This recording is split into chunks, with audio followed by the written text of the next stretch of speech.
નિમંત્રક સ્વર્ગીય ઈશ્વરભાઈ ભીખાભાઈ પટેલ, સ્વર્ગીય શાંતાબેન ઈશ્વરભાઈ પટેલ, પરમ ભગવદી પંકજકુમાર ઈશ્વરભાઈ પટેલ, પરમ ભગવદીયા શોભનાબેન પંકજકુમાર પટેલ, આ પરિવારનું યુવાધન ભાઈ રાહુલ પંકજકુમાર પટેલ, પ્રિયંકા પંકજકુમાર પટેલ અને સરોજબેન ઈશ્વરભાઈ પટેલ, સમસ્ત પટેલ પરિવાર આયોજિત શ્રીમદ ભાગવત કથા રસામૃત જ્ઞાન યજ્ઞના સપ્તમ વિરામ સત્રે ભાગવત ભગવાનનું પૂજન શોભનાબેન પટેલ અને પ્રિયંકા પટેલ સંપન્ન કરશે.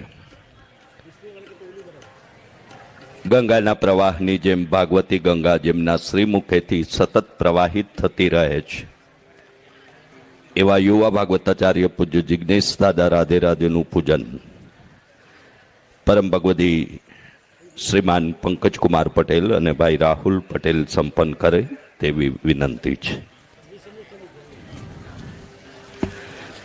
આજનો દિવસ જોઈએ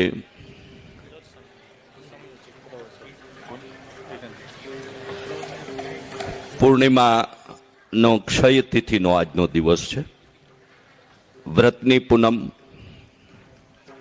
એક કરતાં વધુ જેમાંથી પણ માર્ગદર્શન દિશા કે દર્શન પ્રાપ્ત થાય એવા 24 ગુરુ જેમણે ધાર્યા અથવા જેમની શ્રદ્ધા હતી, એવું શ્રી દત્તાત્રેય જયંતિનો પણ આજે દિવસ છે.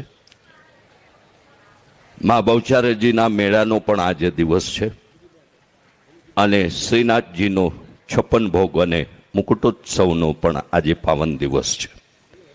શાસ્ત્રી હિરેનભાઈ ભટ્ટને વિનંતી કરીશ કે ઠાકોરજીના દર્શન પૂજન અને પૂજ્ય દાદાની અરસપરસની સત્કાર વિધિ સંપન્ન કરવા તેઓ કથા મંચ પર પધારશે અને એમનું પૂજન સંપન્ન થાય પ્રસંગોચિત પોતાની શાબ્દિક પ્રસન્નતા પણ પાઠવવા એમને વિનંતી કરી રહ્યો છું.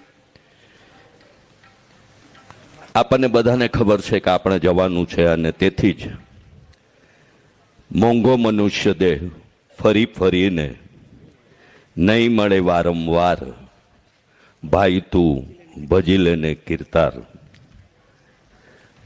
અને એથી આગળ વધીને કહીએ તો એનું શરણ સ્વીકારી લઈએ.